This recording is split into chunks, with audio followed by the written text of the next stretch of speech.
Están a escoitar a Rufosorios, a radio da Biblioteca do Cei de Celeiro, onde imos levar a cabo un novo programa de radio na Biblio, realizado por Andrés, Sara, Gerai, Ángel e Patrick. Hoxe presentamos un monográfico sobre a figura homenaxeada nas letras galegas, Xela Arias Castaño. Comezamos! Xela non só foi escritora, tamén traduciu ao galego unha morea de novelas e contos escritos noutros idiomas para que gocemos deles na nosa lingua. Xela nace o 4 de marzo de 1962, en Sarria, no mesmo lugar do que eran os seus pais, Valentín Arias e Amparo Castaño. Ata os 3 anos viviu na granxa escola de Barreiros, onde o seu pai era mestre. A partir dos 7 anos van vivir a Vigo. A súa infancia foi a dunha nena de barrio de época.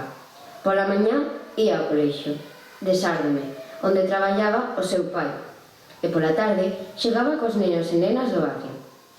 Segue os seus estudos no IES de Calvario, un dos poucos institutos mixtos naquela época. En 1979 nace unha nova editorial, Edicións Xerais de Galicia. Os seus creadores quixeron contar con ela no seu equipo. Aquela moza nova coñecía dende pequena o mundo da literatura galega. Na editorial traballou primeiro de oficinista e logo de correctora, traductora e editora.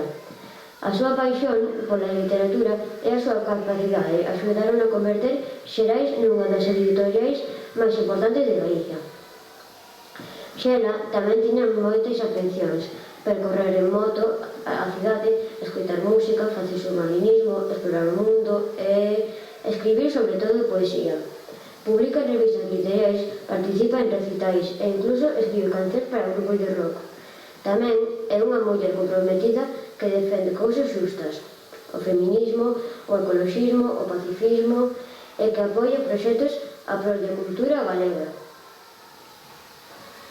En 1986 publica con Xerais o seu primeiro libro de poemas, Denuncia do equilibrio. 4 anos despois, Tigres como a cabalos. En 1991 deixa a editorial para estudar filoloxía da Universidade de Vigo. Tras rematar a carreira en 1996, farase a realidade outro soño de Xela Arias: ser profesora de rapazas e rapaces de instituto, aos que lles transmite a súa paixón polo mundo da lingua e da literatura. En 1994, Xela convértese en mamá dun bebé que se chama Darío. Está tan feliz que expresa en poemas esas emocións creando o libro Darío o diario. En xuño do ano 2003 escribe o seu último poemario, Intemperium. A historia da nosa poeta, traductora e editora remata un de novembro de 2003, pois morre inesperadamente por mor dun ataque ao corazón. Tiña só 41 anos. E así rematamos este programa especial dedicado a Xela Arias, homenaxeada nas letras galegas 2021. Deica a próxima!